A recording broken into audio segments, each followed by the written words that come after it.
नमो ब्रह्मादिभ्यो ब्रह्म विद्या संप्रदाय कर्तृभ्यो वंश ऋषिभ्यो महाभ्यो नमो गुरुभ्यः सर्वोपप्लवरहित प्रज्ञानघन प्रत्यगतो ब्रह्मैवाहमस्मि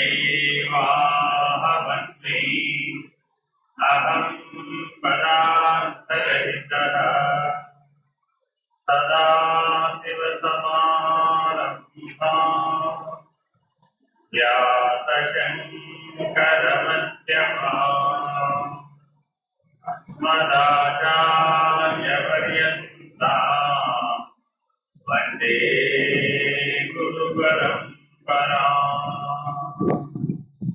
हरिः ओम् श्री गुरुभ्यो नमः। हरिः ओम्।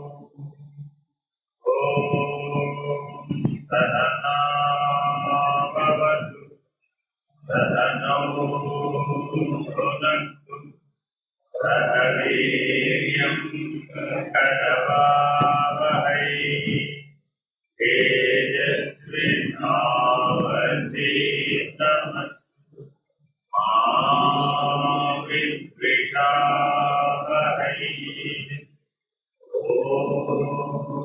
शान्ति शान्ति हरिः ओम् श्री गुरुभ्यो नमः।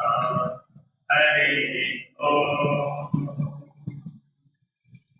చీరాల వాడు ముందుకు రావాలండి. చీరాల వాడు ముందుకు రావాలి.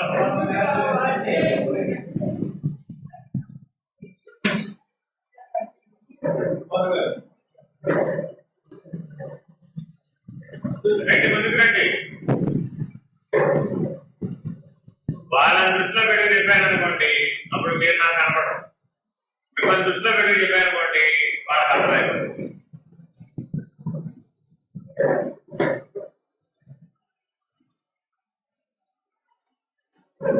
నా పేరు విద్యాసాగర్ అండి. నేను విజయవాడలో ఉంటాను. వృత్తి గవర్నమెంట్ ఉద్యోగం, పంచాయతీరాజ్ డిపార్ట్మెంట్ లో ఎంపీడీఓగా పనిచేస్తాను. ప్రవృత్తి ఇలా ఏమైనా సత్సంగాలంటే చెప్తాను. అంటే జీవితంలో ఇవి రెండే ఉన్నాయి, ప్రత్యేకంగా వేరే ఇంకేం లేవు. ఇక ఇక్కడికి రావడానికి కారణం మీ మస్తానరావు గారు కలవడం. మనం మాట్లాడుకోబోయే అంశం భగవద్గీత ప్రవచనం ఏమో డాక్టర్ విశ్వనాథ్ శర్మ గారు, నిర్వాణ శక్తి ఏమో నేను చెప్తాను. సుమారు మనం సాయంత్రం వరకు మరి సత్సంగ కార్యక్రమాన్ని నిర్వహించుకునే అవకాశం మీ ఓపికను బట్టి. అంటే నేను ఎలా చూస్తానంటే, వినే వాళ్ళ కనుక నీటిపోయి ఓవర్ఫ్లో అయిపోతున్నాను, అప్పుడు చెప్పడం వల్ల ప్రయోజనం. కాబట్టి మీరు ఎంతవరకు అనుగమిస్తున్నారు, నాతో పాటు అనుగమిస్తున్నారు అన్నదాన్ని బట్టి నేను పాట చెప్తాను. ఇది మనం పరస్పరం అర్థం చేసుకోవాల్సినటువంటి అంశం. అంటే కుర్చీలకి గోడలకి పాఠం చెప్పడం వల్ల పెద్ద ప్రయోజనం. అంటే రెండు రకాలు ఉంటాయండి. ఇప్పుడు మీరు మాట్లాడే వాళ్ళని గమనిస్తే వాళ్ళు ఏదైతే ప్రిపేర్ అయ్యి వచ్చారో ఆ ప్రిపేర్ అయ్యి వచ్చింది మొత్తం చెప్పి వెళ్ళిపోయేవాడు ఒక రకం. అది ఉపన్యాసం. దాన్ని ఏమంటారంటే ఉపన్యాసం. అంటే అర్థం ఏంటి? మీరు ఏదో ఒక అంశం మీద వారిని ఉపన్యసించమని అడుగుతారు. వారు ఏదైతే తయారై వస్తారో దాని మీద అవగాహన ఉంటుందో, వారికి దాని మీద సామర్థ్యం ఉంటుందో ఆ ఉపన్యాసం యాజిటీగా చెప్పేస్తారు.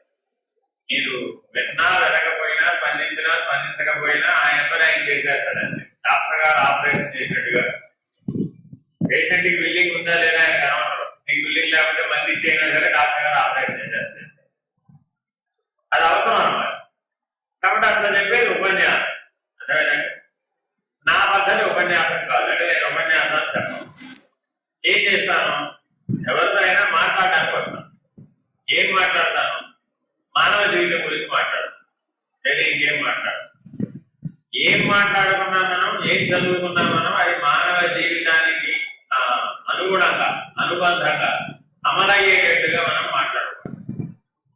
శాస్త్రం చాలా విస్తారంగా ఉన్నప్పటికీ, ఎంత విస్తారంగా ఉన్న శాస్త్రాన్నైనా మన నిజ జీవితంలో మనం ఉపయోగించుకున్నప్పుడే దానివల్ల మనకి ఏమైనా ప్రయోజనం కలుగుతుంది. మీరు రోజువారీ జీవితంలో సముద్రాన్ని తింటున్నారు అని శాస్త్రం చెప్పింది అనుకోండి, సత్యమేనా? మీరు రోజు సముద్రాన్ని తింటున్నారా? ఎలా? సముద్రాన్ని తింటున్నారా? మీరు పక్కనే ఉందండి మీకు సముద్రం, రోజు కొద్ది కొద్దిగా సముద్రాన్ని తింటున్నారంటే అన్నామండి, మీరు ఒప్పుకుంటారా? ఒప్పుకోరా? సముద్రాన్ని తింటున్నారని తెలియదండి.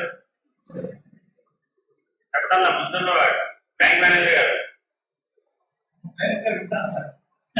సైలెంట్ గా వింటాను కొన్ని పని జరగదు. అది ఉపన్యాస ధోరణి. మనం మాట్లాడే పద్ధతంతా సంవాద ధోరణి. దీన్ని ఏమంటారంటే సంవాద ధోరణి. అంటే అర్థం ఏంటి? ప్రశ్న సమాధానం. అర్జునుడు ప్రశ్నించాడు, పరమాత్మ సమాధానం చెప్పాడు. అర్థమేనండి? జనక రాజర్షి ప్రశ్నించాడు, అష్టావక్రుడు సమాధానం చెప్పాడు. శ్రీకృష్ణుడు ప్రశ్నించాడు, సాందీపకుడు సమాధానం చెప్పాడు. రాముడు ప్రశ్నించాడు, వశిష్ఠుడు సమాధానం చెప్పాడు. కాబట్టి విశేషమైనటువంటి ప్రవచనాలు, బోధలన్నీ కూడా సంవాద రూపంలో ఉంటాయి. అంటే అర్థమేంటి? నీకున్న జ్ఞానాన్ని నేను తెలుసుకోవాలి, నాకున్న జ్ఞానాన్ని వీళ్ళు తెలుసుకోవాలి. అల్టిమేట్ గా సంవాదంలో జ్ఞానమే ప్రధానం, వ్యక్తుల ప్రధానం. ఇప్పుడున్నారా మనం మాట్లాడుతున్న వాళ్ళందరూ? ఆ రాముడు ఇప్పుడు లేడు, ఆ వశిష్ఠుడు ఇప్పుడు లేడు, ఆ శ్రీకృష్ణుడు ఇప్పుడు లేడు, ఆ సాందీపుడు ఇప్పుడు లేడు. ఉన్నారా? కానీ వాడు మాట్లాడుతున్న సంవాదాలు మాత్రం జ్ఞాన రూపంలో ఉండటం చేత మానవులందరికీ ఉపయుక్తమైంది. అవి మానవుల జీవితం గురించి మాట్లాడుతున్నారు కాబట్టి, ఇప్పుడు కూడా మానవుడు అదే జీవితాన్ని జీవిస్తున్నాడు కాబట్టి ఉపయోగమైంది.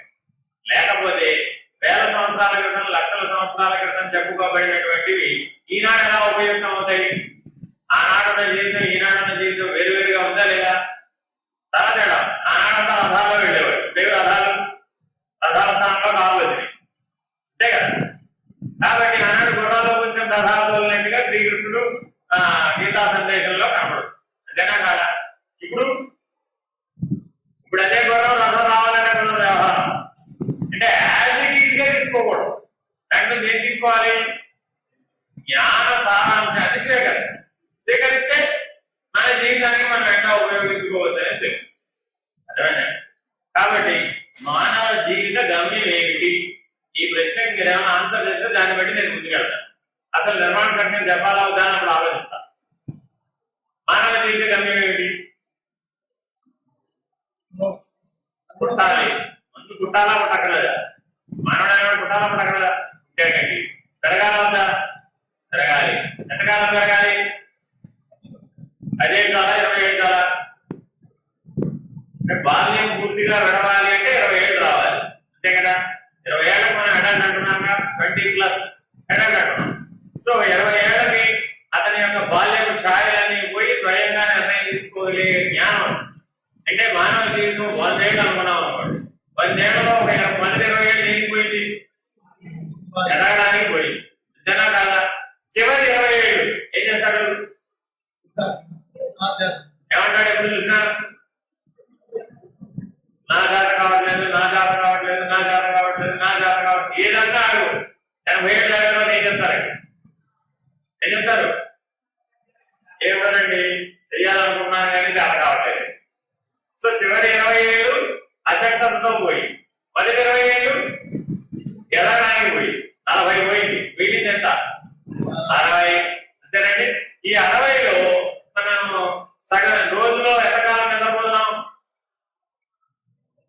24 గంటల్లో 8 గంటలు నిద్రపోతామా లేదా? 8 అవర్స్, యావరేజ్ 8 అవర్స్. 8 అవర్స్ నిద్రపోతే వీళ్ళెంత? 16 గంటలు. 16 గంటల్లో వ్యవహార కాలం ఉందా లేదా? అంటే భుక్తి విద్య, భోజనం, వ్యవహారం, పిల్లల్ని, సంసారాన్ని చూసుకోవడం, మనం ఏదో ఉద్యోగం చేయడం, వ్యాపారం చేయడం ఇత్యాదులన్నిటికీ ఎన్ని గంటలు పోయింది? 8 పోయినా 10 పోయిందా? 8 పోయినా 10 పోయిందా? 8 పోయినా 10 పోయినా 16లో 10 పోయినాడండి. ఆ పోతే మిగిలిన 6. అంటే నేను ఎందుకు చెప్తున్నానంటే మన కోసం మనం, ఎవరి కోసం వారు, ఎవరి కోసం వారు వ్యక్తిగతంగా జ్ఞానం కొరకు ఉపయోగించుకునే సమయం ఎంత అని చూస్తే ఈ 6 గంటల్లో మీ వ్యక్తిగత వ్యవహారాలు ఉన్నాయా లేదా? స్నానం, పానం, భోజనం ఎక్సెట్రా ఎక్సెట్రా ఎక్సెట్రా వాటన్నిటికీ ఏం తీసేయాలి? 6లో 5 తీసేయాలండి. మిగిలింది గంట. ఇలా జీవించాం ఇప్పటి వరకు. అంటే మన గురించి మనం అధ్యయనం చేస్తే మనం వెనక్కి తిరిగి చూసుకున్నామంటే మన జీవితం ఏం కనపడుతుంది? ఇదే కనపడుతుంది అల్టిమేట్ గా. అంతేనా కాదా? 24 గంటల్లో తన కోసం తాను ఖర్చు పెట్టింది, తన జ్ఞానం కోసం, తనను తాను తెలుసుకోవడం కోసం ఖర్చు పెట్టడానికి మిగిలిన సమయం గంట. అన్నీ తీసేయాలి. ఈ గంటలో మనసు ఎంతసేపు స్థిరంగా ఉంది?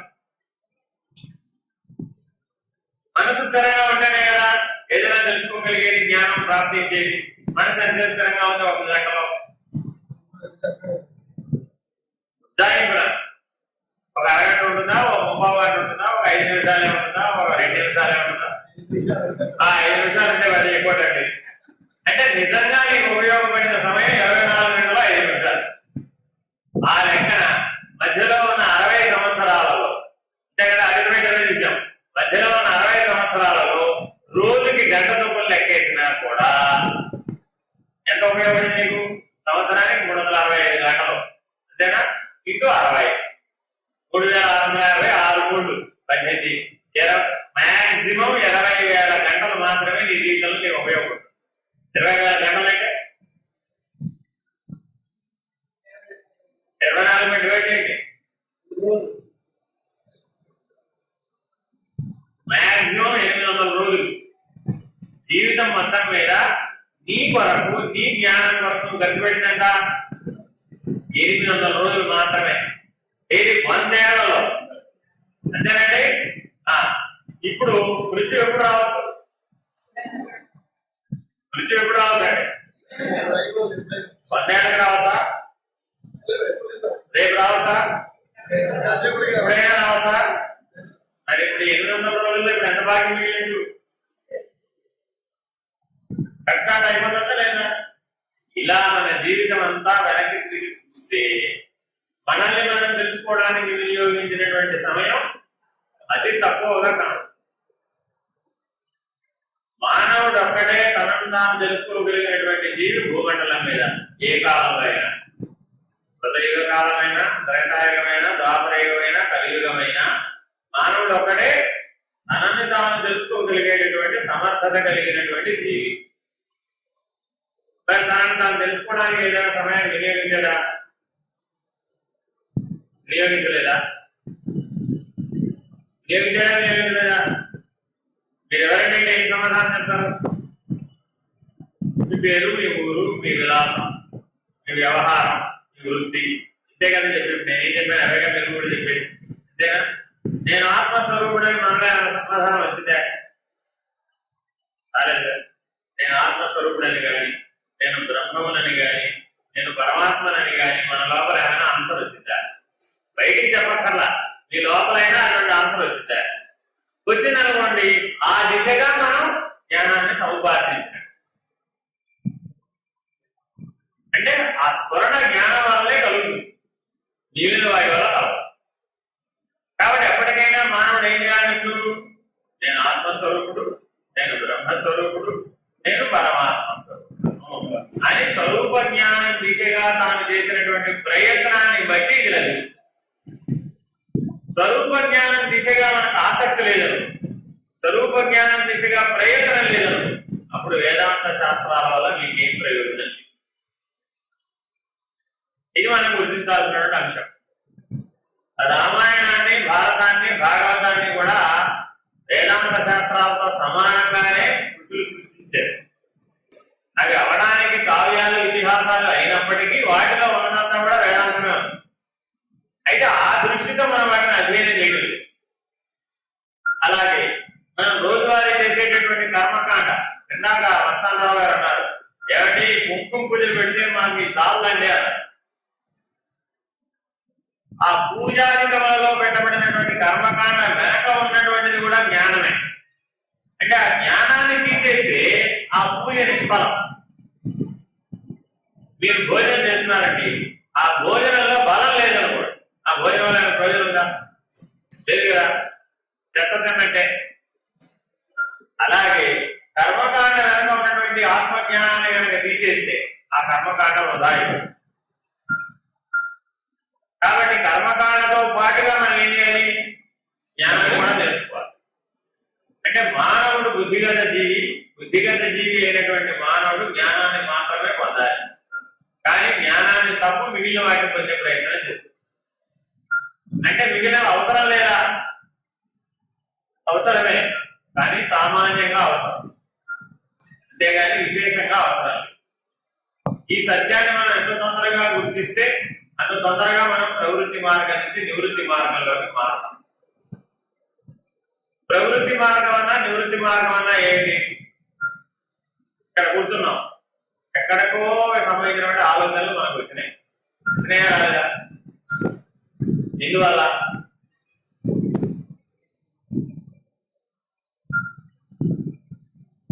మనం ఎక్కడే ఉన్నాం, కానీ ఆలోచనలు ఎక్కడికి వస్తున్నాయి? ఎక్కడికో వస్తున్నాయి. ఎందువల్ల?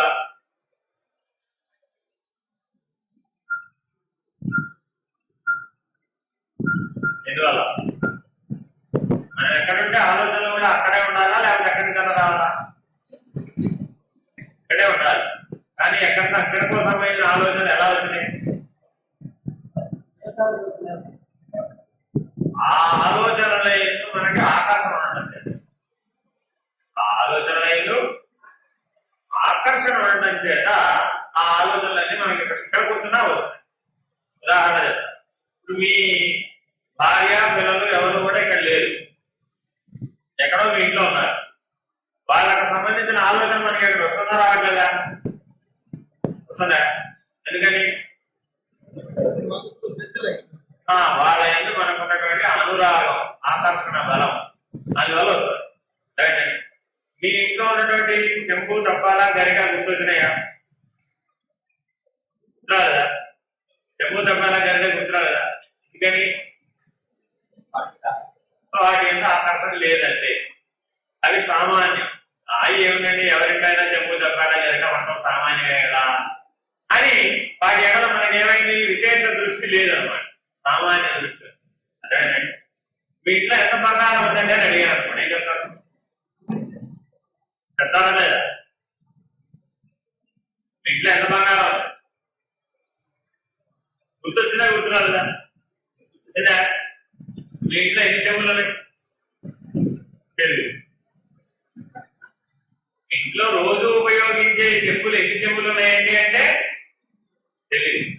అదే మీ ఇంట్లో బంగారం ఉందండి అంటే గుర్తొచ్చింది కదా. నాకు చెప్పక్కర్లేదు, మీకు గుర్తొచ్చిందా, గుర్తురాలేదా? గుర్తొచ్చింది కదా. కాబట్టి ఎందువల్ల? వాటి యందు ఉన్నటువంటి విశేష భావాన్ని, సామాన్యమైనటువంటివేమో మనం ఉపయోగించుకుంటున్నాం అవసరానికి, కానీ వాటి ఎడల మనకేమి అనురాగం, అనురక్తి, ఆకర్షణ లేవు. ఏవైతే విశేషమని అనుకుంటున్నామో వాటి ఏమైపోయింది? అనురాగం, అనురక్తి, విశేషం బలపడిపోయింది, ఆకర్షణ బలపడిపోయింది, ఆసక్తి బలపడిపోయింది. ఈ ఆసక్తే బంధంగా పరిణమిస్తుంది. ఈ ఆసక్తే బంధంగా పరిణమిస్తుంది. ఎలా?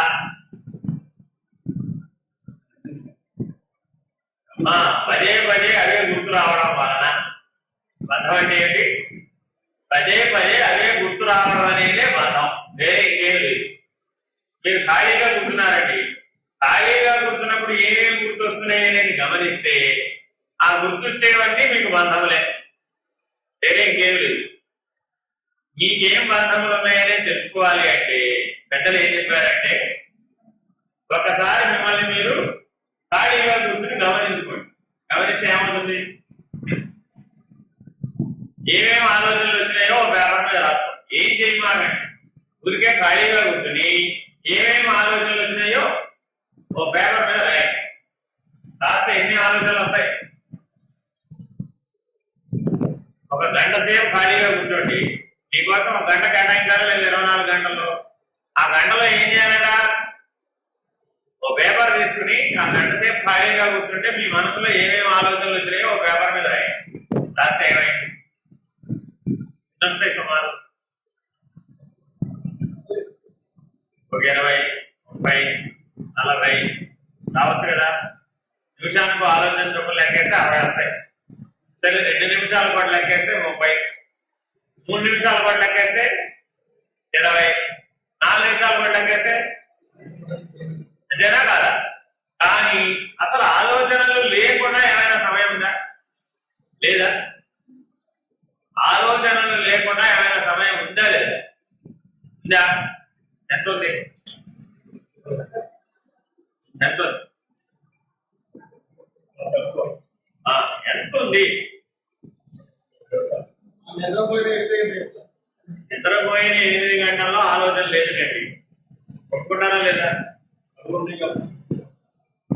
నిద్రపోయిన సమయంలో కళలో ఉన్నవాడి ఉండే నీకు లేవు. వెనకలో ఉన్నవాడి వేరే, కళలో ఉన్నవాడి వేరే కదా. వెనకలో ఉన్నవాడు మనుషులతో వ్యవహరిస్తున్నాడు, కళలో ఉన్నవాడు తనతో తాను వ్యవహరిస్తున్నాడు. తన మనస్సు తానే. అక్కడ రెండోవాడు ఎక్కడ ఉన్నాడు? లేడుగా. ఉన్నాడా?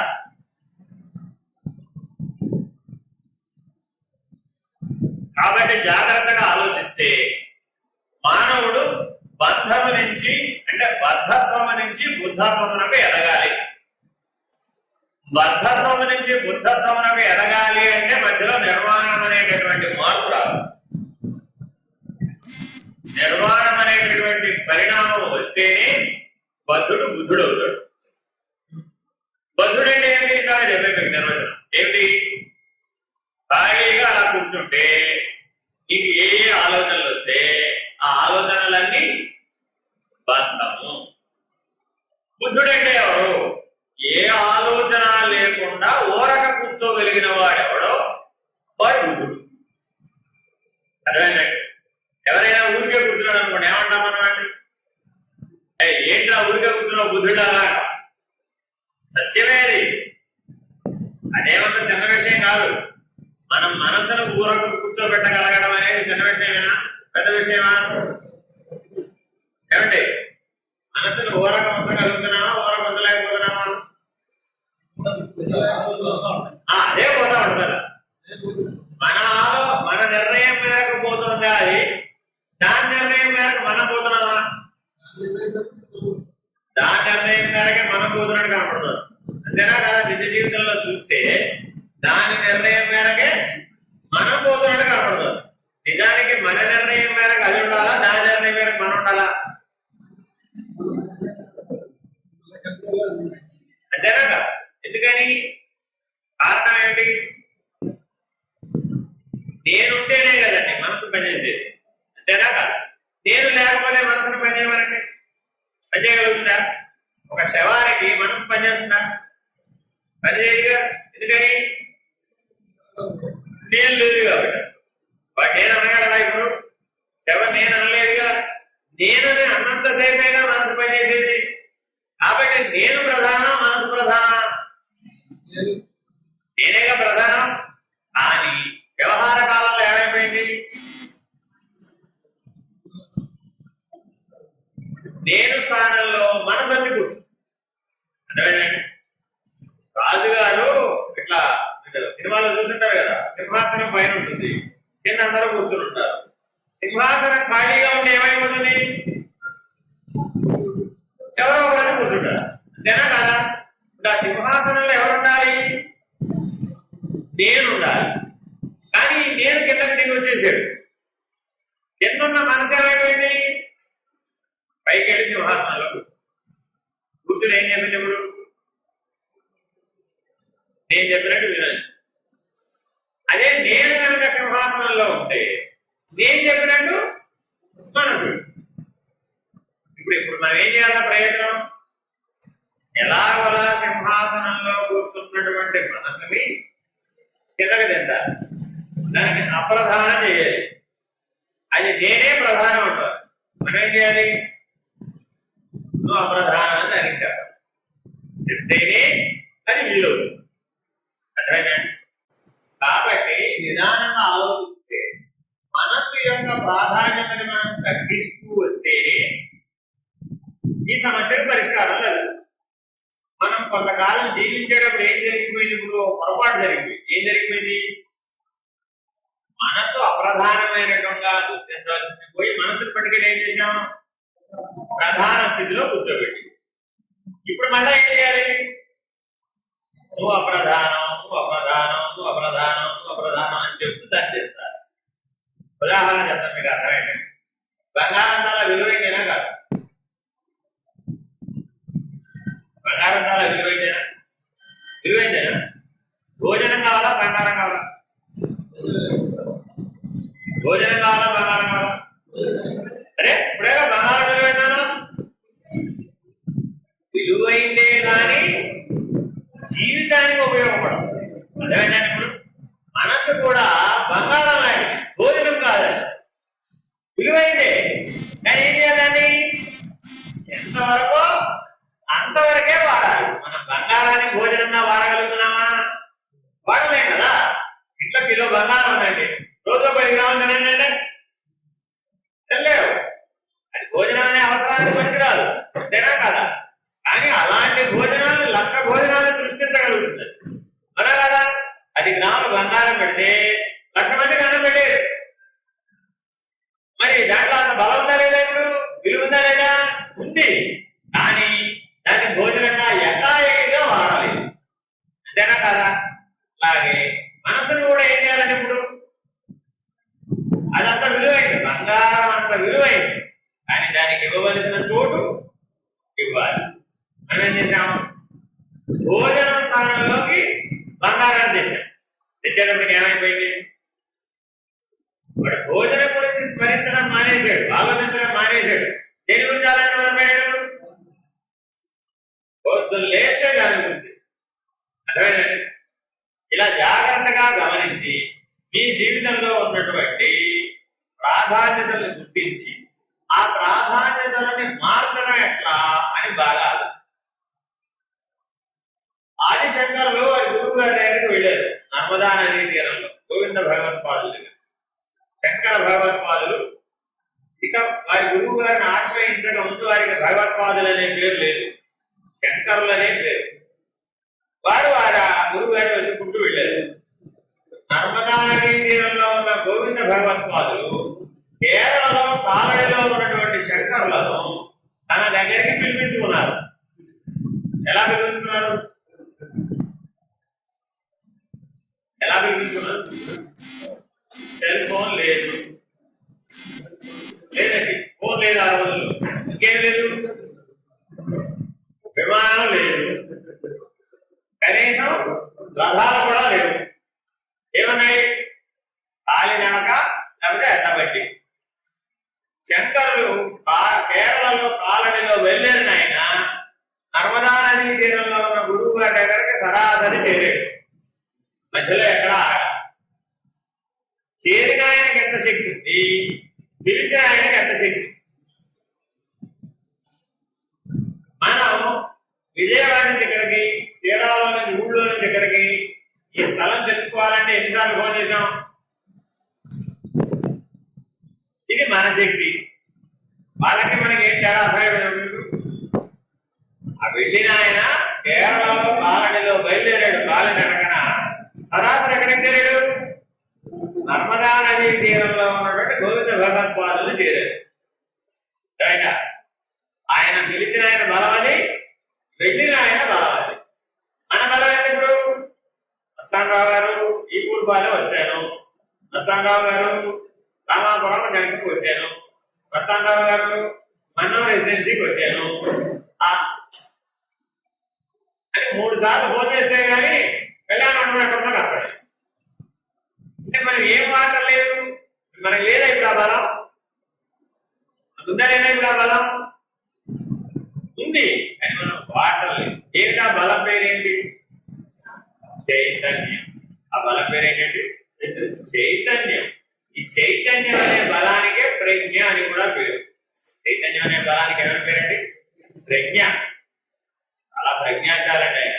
అంటావా లేదా? ఎవరైనా విశేషమైనటువంటి తెలివితేటలు ధారణాశక్తి చాలా ప్రజ్ఞావంతుడు ఆయన. అంటావా లేదా? కాబట్టి ఆ చైతన్యము ప్రజ్ఞ మన బుద్ధిలో ఉందా లేదా? ఇప్పుడు ఉంది. అని మనం ఏం చేసాం? వాడడం మానేసి. వాడడం మానేసేటప్పుడు ఏమైపోయింది? ఇంతకి దీనిని అడక మీద పెట్టామండి. ఈ అమ్మమ్మ తరంలో పెట్టారు. మళ్ళా తెస్తలే. ఏమైంది? 2 తరాలు గడిచిపోయిందండి. ఆ గిన్నె తీయలే. ఏమైపోయింది? బాగా చిలువ ఎక్కుపోయింది. ఇప్పుడు వాడాలంటే ఏం చేయాలి? బాగా బాగుంది.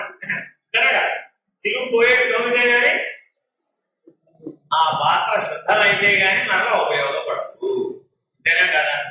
కాబట్టి మనం చేసేటటువంటి పూజలు గాని, జపాలు గాని, తపాలు గాని, ధ్యానాలు గాని, యజ్ఞాలు గాని, యాగాలు గాని, వ్రతాలు గాని దేనికి ఉపయోగపడుతున్నాయి? అదంతా పాత్రంతోనే మరి చెయ్యాలా? చెయ్యాలి. ఎప్పుడైనా చేయాలి? పాత్ర నీకు పాయసం వండటానికి ఉపయోగపడే స్థాయి వచ్చేంత వరకు. అంతేనా కదా? దాంట్లో పులుసో పాయసం వండచ్చు. వండాలంటే చిలువ ఉండకూడదు. చిలువ పోయింది నీకు అర్థమైపోయిందండి. అప్పుడు కూడా ఇక్కడ నవ్వుతూనే ఉంటావా? కదా అప్పుడే వాడడం మొదలు. అంతేనా కదా? కాబట్టి మనం జపాలు ధ్యానాలు చేయాలంట. తప్పక చేయాలి. తప్పక చేయాలి. రోజులో మనం జపము, ధ్యానము, తపము లాంటి వాటికి స్థానం తప్పనిసరిగా ఇవ్వాలి. ఎందుకని? అవి సదాచారం. ఏంటంటే సదాచారం. ఇంకోటి ఏమిటి? ఈ అంతఃకరణ, ఈ మనసు ఇంకో పేరు ఏంటండి? ఎందుకు అంతఃకరణానికి పేరు పెట్టాము? ఇవి బహిష్కరణాలు. బయటికి కనబడతాయి. పనిముట్టు బయటికి కనబడే వాటిని ఏం పేరు పెట్టాము? బహిష్కరణాలు. కనబడమే లోపల ఉందా లేదా? మనసు లోపలే ఉంది. దానికి ఏం పేరు? అంతఃకరణ. లోపల ఉన్న పనిముట్టు. అదేనండి. లోపల ఉన్న పనిముట్టు చిలువ ఎక్కిందండి. ఇప్పుడు ఏం చేయాలి మరి? బాగు చేయాలి. లోపల ఉన్న పనిముట్టుని ఎలా బాగు చేస్తాం మరి? లోపల పని చేసి బాగు చేయాలి. అంతేనా కదా? బయట మనం ఎంత మైసూర్ శాండల్స్ తో బాగా తీసినా కానీ లోపల ఉన్న పనిముట్టు పరిశుభ్రం అవుతుందా? అవునుగా. కాబట్టి లోపల ఉన్న పనిముట్టును బాగు చేయడానికి కావాల్సిన పనులు మనం ఏమైనా చేస్తున్నామా? చేయడానికి అసలు సమయం ఉందా మనకి? లేదా? లేదండి. నిద్రపోవడానికి సమయం ఉన్నప్పుడు నిద్రపోవడం కూడా లోపల ఉన్న పనిముట్టుకు విశ్రాంతి ఇవ్వడం. అవునా కదా? నిద్రపోయినప్పుడు మనసు విశ్రాంతి తీసుకుంటుందా లేదా? శక్తివంతం అవుతుందా లేదా? అవుతుందిగా. కాబట్టి అది కూడా లోపలే చేస్తారా బయట చేస్తారా? లోపలే. నిద్ర అనేది లోపలే జరుగుతుందిగా. నీ లోపలే పుడుతుంది. నిద్ర కింద బయట నుంచి వస్తుందా? రావడంలా. నీ లోపల నుంచే పుడుతుంది. నీ లోపలే ప్రభావితం అవుతుంది.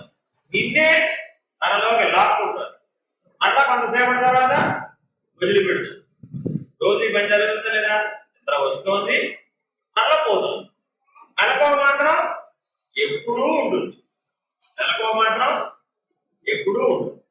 కానీ నిద్రలో మనం మేలుకొని ఉన్నామా? నిద్రలో మేలుకొని ఉన్నామా? లేనా? ఉన్నామా లేదా? ఉన్నాం కానీ మెలకువగా లేవు. నిద్రలో ఉన్నాం కానీ మెలకువగా లేవు. అంతేనా కదా? ఆ నిద్రలో ఉన్నాను అనే దాని పేరే ప్రజ్ఞ. నిద్రలో ఉన్నాను అనే దాని పేరేంటి? ప్రజ్ఞ, చైతన్యం. నువ్వు నిద్రపోయి లేచిన తర్వాత మంచిగా నిద్రపోయానండి, గాఢంగా నిద్రపోయానండి, హాయిగా విశ్రాంతి తీసుకున్నానంటే మనం అనుభవం చేస్తున్నావా లేదా? ఎవరున్నబట్టి చెప్తున్నాం? నేననేటటువంటి చైతన్యం, నేననేటటువంటి ప్రజ్ఞ నీ గాఢ నిద్రావస్థలో కాబట్టి చెప్తున్నాం. ఒక ఒకవేళ మనం లేపిన ఆయన లేవలేదనుకోండి ఏమంటాం? రెండో రోజు లెక్కేసుకోవాలంటే లేపితే లేస్తేనేమో ఉన్నాడంటే అన్నాం, లేకపోతే రెండో రోజు లెక్కేసుకోవడం బాబా అంతేనా కాదా? ఎవరు ఉంటే ఉన్నట్టు అయింది. ఇప్పుడు ఆ చైతన్యము ప్రజ్ఞ నేను అనేది ఉంటేనే ఉన్నట్టు అయింది. అది తప్పుకుంటే మిగిలినవన్నీ ఉన్నా కూడా లేదా అయ్యడం లేదా? మన కళ్ళు కాళ్ళు కన్ను ఇవన్నీ ప్రధానమని మనం జీవిస్తున్నామండి. ఇప్పుడు ఇంద్రియాలన్నీ ఉన్నాయా లేవా? ఉన్నాయి. మరి ఆ ప్రధానమైన నేను తప్పుకున్నప్పుడు కూడా ఉన్నాయా లేవా? ఉన్నాయి కదా. మరి అప్పుడు ఏమన్నా ఆ నేను లేకపోతే ఎన్నున్నా అబ్బాయి ఇదేం ప్రయోజనం లేదండి. దీన్ని ఎంత తొందరగా వదిలేగితే అంత తొందరగా పంపించాలండి బాబు అని. అంతేనా కాదా? మరి మనం మన నిజ జీవితంలో మనలో అత్యంత ప్రధానమైన నేనున్నది కదా, ఆ నేను ఏమైనా గుర్తించామా? గుర్తిస్తేనే కదా వాడి సింహాసనం మీద కూర్చోబెట్టేది. అంతేనా? ఎవరినైనా రండి రండి వేదిక మీద కూర్చోండి అనాలంటే ఆయన గుర్తించాలా వద్దా? అందుకని మొట్టమొదటి మనం ఏం చేయాలి? ఇప్పుడు నేను గుర్తించాలి. నేను గుర్తించి ఏం చేయాలి? దాన్ని సింహాసనం మీద కూర్చోబెట్టాలి. అప్పుడు మనసుకి ఎనర్జీ.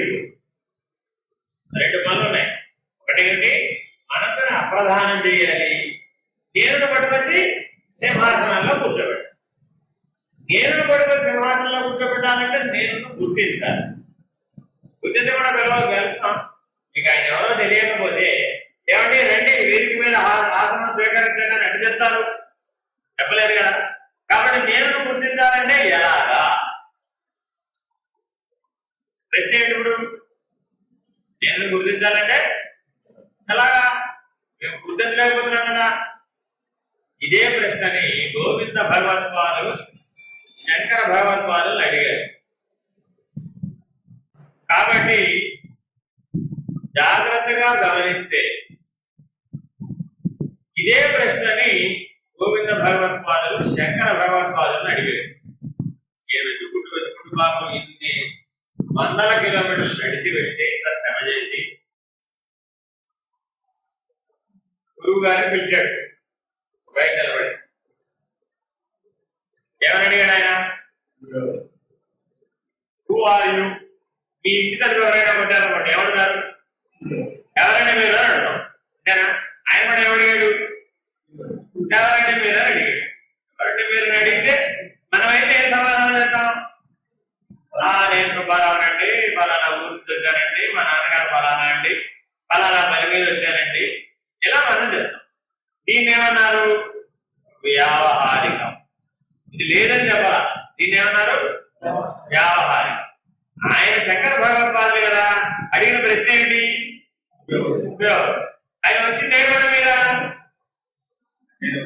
నేనెవరనే నిర్ణయం కోసమే ఆయన వచ్చాడు. అంతేనా కదా? గురువు గారికి పని ఎప్పుడు వచ్చింది?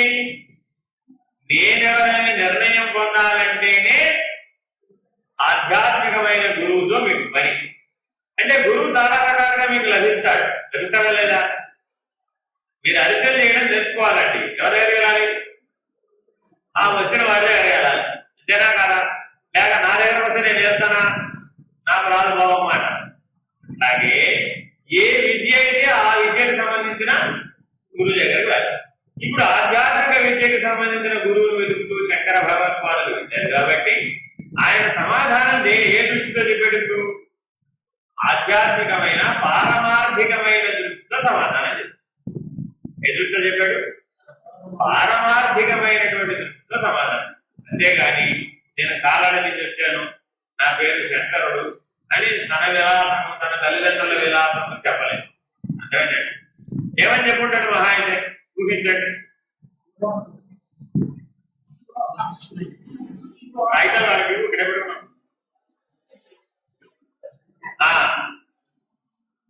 ఆ కాగితంలో ఉన్న ఆన్సర్ చెప్పాడు ఆయన. ఏం చెప్పాడు ఆయన?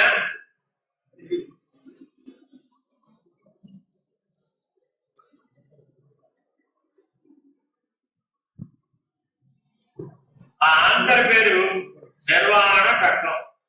ఆన్సర్ పేరేంటండి? నిర్వాణ షట్కం. 6 శ్లోకాలు చెప్పాడైనా. నువ్వెవరినైనా అంటే నేను ఫలానా అని 6 శ్లోకాలు చెప్పాడు. ఆ 6 శ్లోకాలు మనం చర్చిద్దాం. మనం కూడా ఎవరో కాదు, మనకన్నా శంకర భగవత్పాదులు ఎక్కువైనా తక్కువ? చాలా చాలా ఎక్కువ. ఎక్కువ కాదు, చాలా చాలా ఎక్కువ. ఆయన స్థాయిని మనం అందుకోవాలంటే ఇంకో 100 సార్లు పుట్టుకోవాలేమో. అంతేనా కాదు? సరిపోలేదా? ఎంత తెచ్చావు? 30 తెచ్చారట. ఇంకా ఉన్నాయి అనకాలు ఇస్తున్నారు.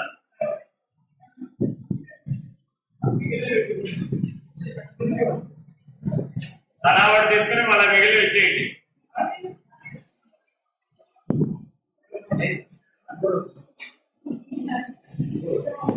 నాకు కూడా ఒకటి అమ్మా. సెల్ఫ్ లో ఉన్నాయి వారికి కూడా సెల్ఫ్ లో ఉన్నాయి.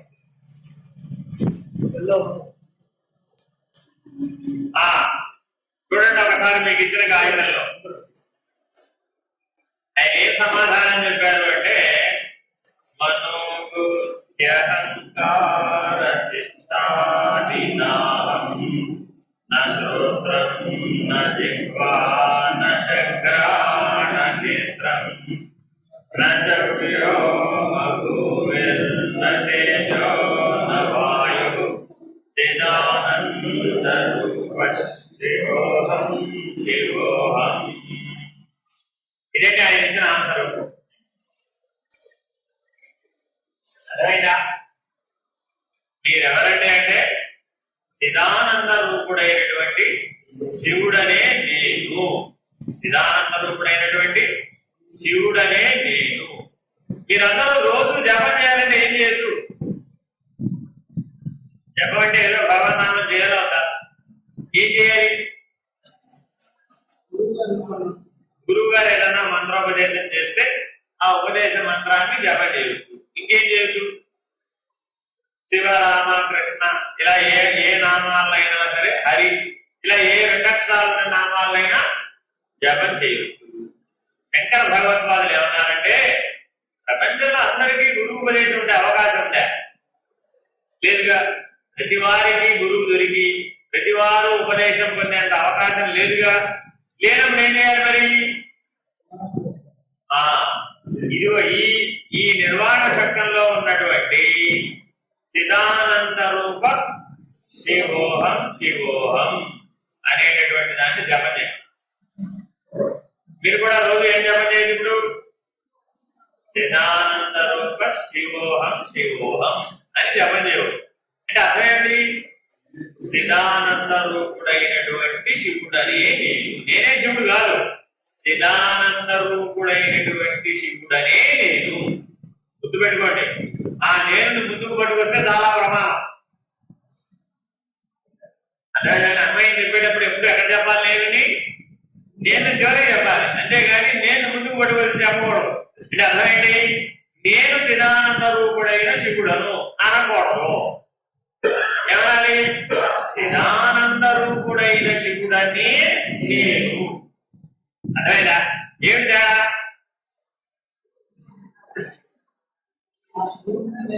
నేను ముందు పెడితే వ్యవహారం నేనైపోతుంది. ఇంతకుముందు ఏం చెప్పాం? నేను సుబ్బారావు, నేను వెంకట్రావు, నేను మస్తానరావు, నేను విద్యాసాగర్, నేను ఫలానా.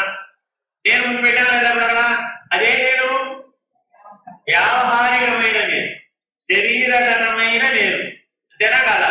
ఈ శరీరం ఉన్నంతసేపే ఆ పేరుతో పిలుస్తారు. ఈ శరీరం పోతే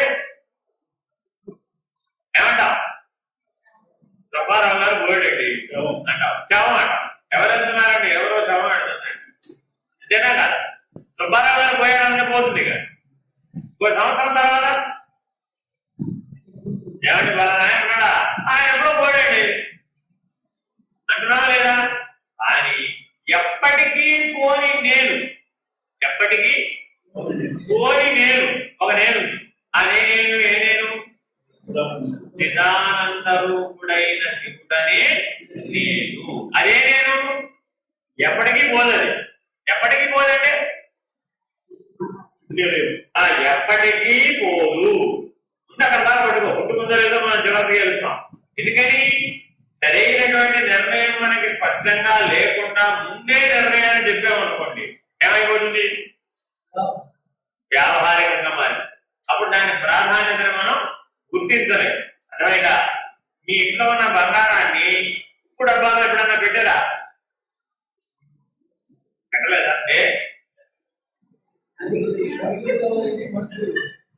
ఉప్పు విలువైంది కదా, ఉప్పు లేకుండా అసలు రోజు ఎక్కడ నడుస్తుందండి? బంగారం పట్టుకెళ్ళి ఉప్పు డబ్బాలు ఎన్ని పడలేదు మరి? అసలు ఆలోచన కూడా రాలేదు కదా, వచ్చిందా ఎప్పుడన్నా? ఎందుకని ఇది ఆ గూట్లోనే ఉండాలి, ఇది ఈ గూట్లోనే ఉండాలి. ఉప్పు ఈ గూట్లోనే ఉండాలి, బంగారం ఆ గూట్లోనే ఉండాలి. దాన్ని ఏమంటారు ఇక్కడ చెప్పడానికి? నిర్ణయం. ఇలా చెప్పడానికి ఏమంటారు? నిర్ణయం. బంగారం ఆ గూట్లోనే ఉండాలి, అంటే ఉప్పు ఈ గూట్లో. అంతేనా కదా? ఇలా నిర్ణయంగా చెప్పడానికే నిర్ణయం అని పేరు. ఇప్పుడు ఏమంటున్నారు? నిర్ణయంగా తన గురించి ఒక మాట చెప్పారు. ఎవరి గురించి చెప్పారు? తన గురించే చెప్పాడు. ఏమని చెప్పాడు? చిదానంద రూపుడైన శివుడనే నేను. అదేనండి, ఇది ముందు బాగా అర్థం కావాలి. ఇది అర్థం కాకుండా మిగిలిన అన్వయాల జోలికి వెళ్ళామనుకోండి వ్యవహారం వచ్చేస్తుంది మనకి ఎప్పుడు. ఎందుకని 40-50 సంవత్సరాలుగా మనకి బాగా వ్యవహారాల అలవాటు, అంతేనా?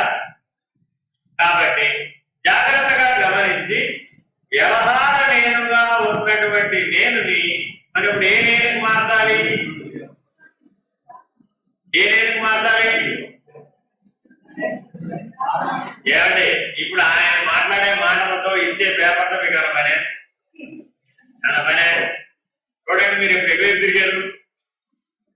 ఆ పని ఆయన చేసేటప్పుడు మీకేమన్నా దాంతో పనే మళ్ళీ లేదు కదా, అవునా కదా? కానీ అక్కర్లేదు, అదే చెప్తున్నా, అదే చెప్పే నేను.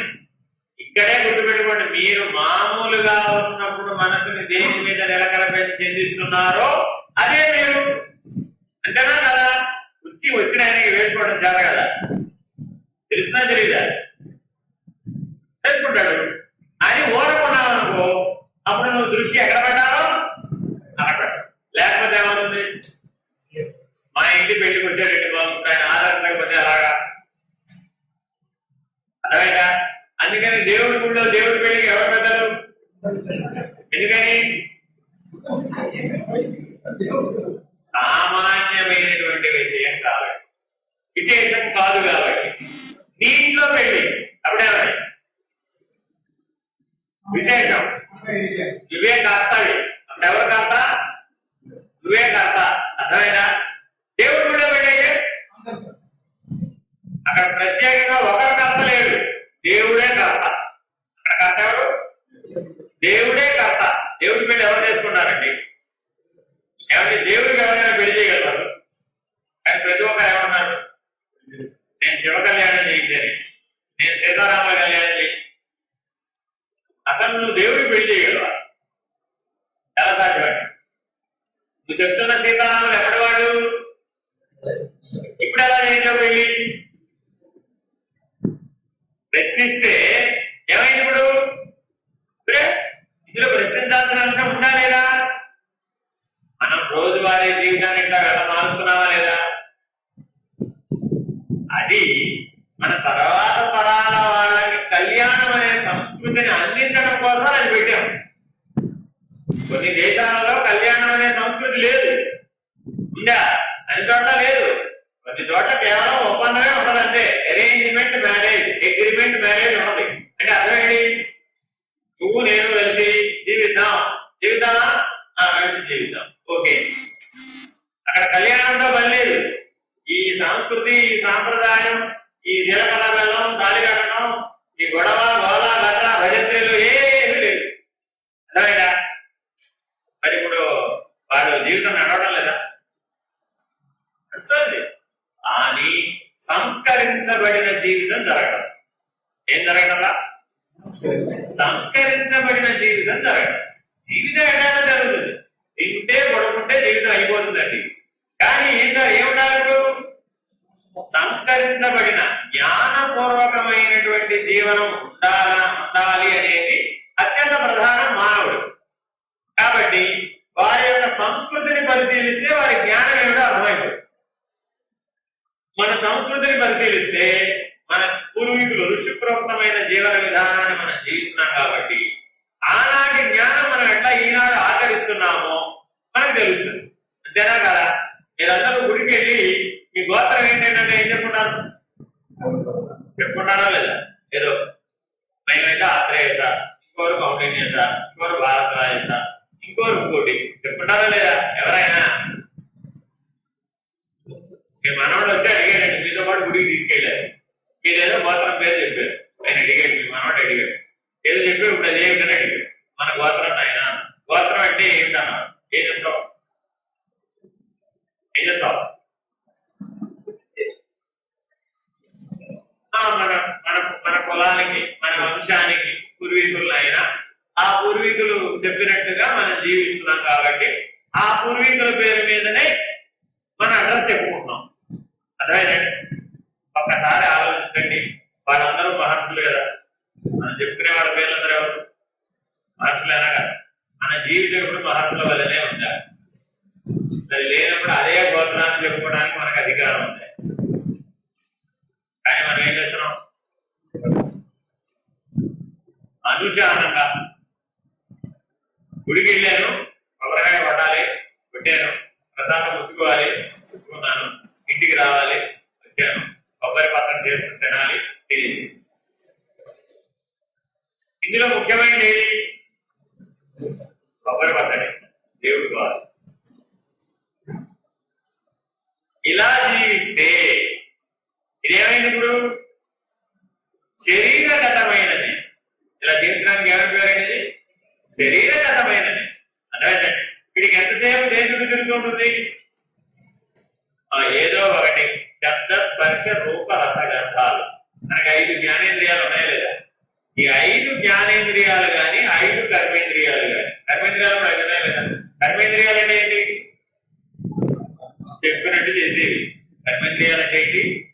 చెప్పినట్టు చేసేవి. చెయ్యి కదులు కదులుతుంది, కాలు కదులు కదులుతుంది, నోరు మాట్లాడు మాట్లాడు. అంటే వాటికి వివేకం లేదు, వాటికి స్వయంగా వివేకం లేదు, కానీ చెప్పినట్టు పనిచేస్తాయి. వాటికి ఏమైనా పేరు? కర్మేంద్రియాలు. అదేనండి. వా, పాణి, పాద, వాయు, ఉపస్థానం. అదేనండి. టాయిలెట్కి వెళ్ళాలి, వదిలిపెట్టు, వదిలిపెట్టు. వాటికేం ప్రత్యేకంగా వివేకం ఏం లేదు. అర్థమైందండి? ఆ రకంగా పనిచేసే వాటికి కర్మేంద్రియాలు అని లేదు. ఇక జ్ఞానేంద్రియాలు ఉన్నాయి, 5 జ్ఞానేంద్రియాలు కదా. ఈ 5 జ్ఞానేంద్రియాలు ఏం చేస్తాయి? మనకి వ్యావహారిక జ్ఞానాన్ని అందిస్తాయి. జ్ఞానం అనకూడదు, జ్ఞానాలి వ్యావహారిక జ్ఞానాన్ని ఇస్తాయి. అంటే జ్ఞానం 2 రకాలు. ఒకటేమిటి? ప్రజ్ఞానం. లోపల ఏమిటి? ప్రజ్ఞానం. నేననేది ప్రజ్ఞానం. బయటికి పనిచేసేది ఏంటి? వ్యవహార జ్ఞానం. అర్థమైందండి? ఇప్పుడు ఈ జ్ఞానేంద్రియాలు ప్రజ్ఞానాన్ని తెలియజేయలేదు. అర్థమైందండి? ఏం తెలియజేయాలి? వ్యావహారిక జ్ఞానాన్ని తెలియజేస్తుంది. ఆయన ఏదో మాట్లాడారు, ఆ మాట్లాడితే ఏమైంది? నాకు వినపడింది. వినపడితే ఎవరి ద్వారా వినపడింది? కానీ చెవి ద్వారా ఎవరు విన్నారు? చెవి ద్వారా ఎవరు విన్నారు? ఎవరు విన్నారు? ఇన్నిసార్లు వినపడలేదా నీకు అన్నావు. వినాలనే అన్నావు. ఎవరు విన్నారు అని అడిగారు. నేనేనా విన్నది? చెప్పినదా? నేను విన్నానా? చెప్పినదా? నేనే విన్నాను. అంతేనా కదా? ఇక్కడ లడ్డు పెట్టానండి, ఎవరు తిన్నారు? నేనే తిన్నాను. నోరు తిన్నదా? తిన్నావా? నోటి ద్వారా నేను తిన్నాను. నేనే తిన్నాను కానీ నోరు తిన్నాను, నోరు తిన్నదని చెప్తావా? చెవి విన్నది, నోరు తిన్నది అని చెప్తావా? ఏమని చెప్తావు? ఏ నేను వలన ఈ చెవి వింటుందో, ఏ నేను వలన ఈ నోరు మాట్లాడుతుందో, ఏ నేను వలన ఈ నోరు తింటుందో, ఏ నేను వలన ఈ కళ్ళు చూస్తున్నాయో, జ్ఞానేంద్రియాలు స్వయంగా పనిచేస్తున్నాయా లేకపోతే నేనుంటే పనిచేస్తున్నాయా? నేనుంటేనే జ్ఞానేంద్రియాలు పనిచేస్తున్నాయి. ఈ కర్మేంద్రియాలు నేనుంటే పనిచేస్తున్నాయా, వారంతా అదే పనిచేస్తున్నాయా? శవాన్ని చేయలేమనండి, చూద్దాం. కాలు కలపనండి, కుదరదా? మాట్లాడమనండి, కుదరలేదుగా. కాబట్టి కర్మేంద్రియాలైనా జ్ఞానేంద్రియాలైనా ఎవరి మీద ఆధారపడినాయి? దేని మీద ఆధారపడి. కానీ నేను ఎప్పుడైనా పడుకున్నాం, ఎంతసేపు దేని పడుకున్నాం? కర్మేంద్రియాలతో ఏం చేయాలి? జ్ఞానేంద్రియాలు. కర్మేంద్రియాలతో ఏం చేయాలి? పొద్దున్న లేని దగ్గరికి రాత్రి నిద్రపోయే వరకు ఒకటే గోలండి. ఏంటా గోల? ఎంతసేపు ఏం చేయాలి, ఏం చేయాలి, ఏం చేసినా దేనితో చేస్తావు? అయితే కర్మేంద్రియాలతో చేస్తావు, లేకపోతే ముఖంలో ఉన్న జ్ఞానేంద్రియాలతో చేస్తావు. ఇంతేనా? ఎవరు చేస్తున్నారు? ఎవరు చేస్తున్నారు? నేను. ఇంతేనా కదా? నేను గుర్తించడం సులభమా కష్టమా? నేను గుర్తించడం సులభమా కష్టమా? సులభమే కదా. ఎందుకని? ఇప్పటి వరకు ఏమనుకుంటున్నావు? అవే స్వయంగా పనిచేస్తున్నాయి అనుకుంటున్నావు. అవి స్వయంగా పనిచేయడం లేదు. కొద్దిగా విచారణ చేస్తే అర్థమైపోదా? వీళ్ళంటే ఎవరుతున్నారండి? నేనే తిన్నానండి. నువ్వు తింటామంటే ఆయన చూసా నోరు, నీ నోరు తిన్నది అన్నాడు అనుకోండి. సత్యమేనా? నోరు స్వయంగా తినలేదా బాబు? నేనుంటేనే ఆ నోరు తింటుంది. అంతేనా కదా? నోరు తినదా, చెయ్యి అందించిందే. చూడండి, చెయ్యి అందిస్తే నోరు తినండి. చెయ్యి కర్మేంద్రియం. అంతేనా కదా? నోరు జ్ఞానేంద్రియం. ఎందుకు జ్ఞానేంద్రియం? తీయగా ఉందని చెప్పి. తీయగా ఉందని చేతికి తెలుసా తెలీదా? తెలీదా? ఎందుకని? జ్ఞానం లేదు దానికి. చేతికి ఏం లేదు? ఆ రుచిని తెలుసుకోగలిగే జ్ఞానం లేదు దానికి. అర్థమైందా? అందుకని ఇదేమిటి? కర్మేంద్రియం. అర్థమైందా?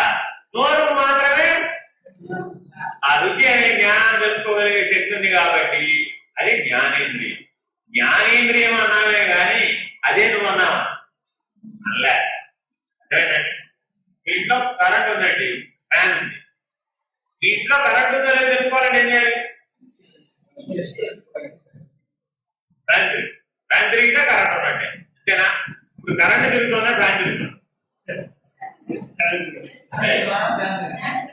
కరెంట్ తిరుగుతుందా, ఫ్యాన్ తిరుగుతుందా? కరెంట్ తిరగదా? కరెంట్ తిప్పుతోంది. కరెంట్ ఏం చేస్తుంది? తిప్పుతోంది. నీలో ఉన్న నేను కూడా ఏం చేస్తుంది? ఇప్పుడు అర్థమైనప్పుడు తిప్పేవాడు ఒకడు ఉన్నాడు, ఇందులో తిరిగే ఒకైపోయింది. అంటే ఈ కర్మేంద్రియాలు జ్ఞానేంద్రియాలు ఫ్యాన్ అన్నమాట. అర్థమైందండి? కర్మేంద్రియాలు జ్ఞానేంద్రియాలు ఫ్యాన్. ఆ కరెంట్ లేకపోతే ఏమి లేదు, ఇంట్లో ఏమి లేదు. ఆ కరెంట్ ఎవరు? నేను. అర్థమైనప్పుడు మీకు నేనెవరు? తిప్పేవాడు. తిరిగేది అదే మాట ఈయన తెలుగులో చెప్తాడు. తెలుగులో చెప్పాడా, సంస్కృతంలో చెప్పాడా? ఏం చెప్పాడు? మనోబుద్ధ్యహంకార చిత్తాదీనా లోపలి పనిముట్లు నేను కాదు. ఒక మాటలో చెప్పేశాడు. ఏం చెప్పేశాడు? లోపలి పనిముట్లు నేను కాదు. ఏమిటి లోపలి పనిముట్లు? మనస్సు లోపలి పనిముట్లేనా కాదు? మనస్సు. లడ్డు తీయగా ఉందండి, బాగుందా బాగోలేదు? బాగుండే వారికి బాగుంది, బాగోలేని వారికి బాగోలేదు. అంతేనా కదా? తీయగా ఉన్న ప్రతి వస్తువు ప్రతి ఒక్కరికి బాగుండాలన్న నియముందా? లేదు కదా? షుగర్ వ్యాధి వాడు ఉన్నాడు అనుకోండి, వాడు లడ్డు తిన్నాడు అనుకోండి, నోరంతా చేదుగా అయిపోతాడు. వాడు ఏమంటాడు? రామ రామ, నోరంతా ఖరాబ్ అయిపోయిందండి బాబు, అర్జెంట్గా ఏదైనా పని చేసుకోవాలి. చేతి పని చేసుకుంటే గానీ ఆ చేతి విరిగిపోతుంది. మామూలు వాడు తింటే ఏమన్నాడు? చాలా బాగుంది ఆనందించేది. అర్థమైనా? కాబట్టి విషయానందం, దానివల్ల ఏమవుతుంది? ఇప్పుడు విషయానందం. ఈ విషయానందాన్ని తెలుసుకోవడానికి మన లోపల పనిముట్లు పనిచేస్తున్నాయి. ఏమిటవి? మనసు, బుద్ధి. ఎవరినైనా ఏదైనా సరైన పని చేయలేదు అనుకోండి, ఏమంటాం? బుద్ధి ఉందా లేదా? మనసుందా లేదా? ఎందుకడా అప్పుడు ఏమని అడిగామండి? మనసుందా లేదా అన్నా? అలా ఏమన్నా? బుద్ధి ఉందా లేదా అన్నా? బుద్ధి అంటే ఏమిటి? విజ్ఞత, వివేకం. మానవుడు అన్నవాడికి ఏమన్నారు ఇప్పుడు? విజ్ఞత, వివేకం. అంతేనా కదా? విజ్ఞత వివేకం లేకుండా ఏదైనా పని చేసేయండి ఎవరైనా కానీ వెంటనే ఏమంటాం అప్పుడు? ఎందుకని? పశువుకు గొర్రెలేదు కాబట్టి, మనిషికి ఒకరికే గొర్రె ఉంది కాబట్టి. అంతేనా కదా? కాబట్టి మనసు, బుద్ధి రెండు తెలుస్తున్నాయి కదా. ఇప్పుడు ఇంకా రెండు ఉన్నాయట. చిత్తము, అహంకారం. అంటే ఏంటి? చిత్తం అంటే ఏంటి? మీరందరూ చిన్నప్పుడు ఉయ్యాలు ఊగారో ఊగలేదు? ఊగారో ఊగలేదు? ఊగారో ఊగలేదని ఎక్కడ తెలుస్తుంది? ఇప్పుడు ఎట్లా తెలుస్తుంది? ఎప్పుడో 50 ఏళ్ల క్రితమో, 60 ఏళ్ల క్రితమో, 70 ఏళ్ల క్రితమో నీ చిన్నప్పుడు ఉయ్యాల మీ అమ్మ ఊపింది. నీకెట్లా తెలుస్తుంది ఇప్పుడు? అంతేనా? ఎవరైనా ఉయ్యాలు ఊగుతున్నారండి. ఒకప్పుడు ఎప్పుడో నేను కూడా ఎక్కడున్నాయి ఈ జ్ఞాపకాలని? ఎక్కడున్నాయి ఈ జ్ఞాపకాలని? అది నీకు లోపల ఒక పెద్ద గోడౌన్ ఒకటి ఉందన్నమాట. మన ఇంట్లో గోడౌన్ ఉందా లేదా? సామాన్లన్నీ వేయడానికి అన్నమాట. మన లోపల కూడా ఒక గోడౌన్, జ్ఞాపకాల గోడౌన్. ఏంటది? చిత్తం. జ్ఞాపకాల గోడౌన్ ఏంటి? చిత్తం. మనకి ఏదైనా గుర్తు రావాలంటే ఎవరు అడుగుతాం? ఇప్పుడు దాన్ని అడుగుతాం, బాబు ఫలానా జ్ఞాపకం నీ దగ్గర ఏమైనా ఉందే? ఏమండి? నీ చిన్నప్పుడు మీ తాతగారు నీకు 5 ఏళ్ల వయసప్పుడు ఒక కాగితం ఇచ్చారు. ఆ కాగితం ఎక్కడ పెట్టారు? ఎప్పుడు ఇచ్చాడు ఆయన? 5 ఏళ్ల వయసు ఉన్నప్పుడు ఇచ్చాడు. ఎవరు? మీ తాతగారు. ఏమడిగాం? ఆ కాగితం ఎక్కడ పెట్టాము. ఇప్పుడు ఎవరిని అడగాలి? మనసుని అడిగామన్నప్పుడు ఏం చెప్తుంది? అది వర్తమానంలోనే పనిచేస్తుంది. గుర్తుపెట్టుకోండి, మనసు వెనకపోదు. మనసు ఎప్పుడు ఎక్కడ పనిచేస్తుంది? వర్తమానంలో పనిచేస్తుంది. ఇప్పుడు ఆకలి వేసింది, ఇప్పుడు ఏం తినొచ్చో ఆలోచిస్తుంది. ఎప్పటికప్పుడు ఇప్పుడు వర్తమానం. మనసుకి ఎప్పుడు వర్తమానం.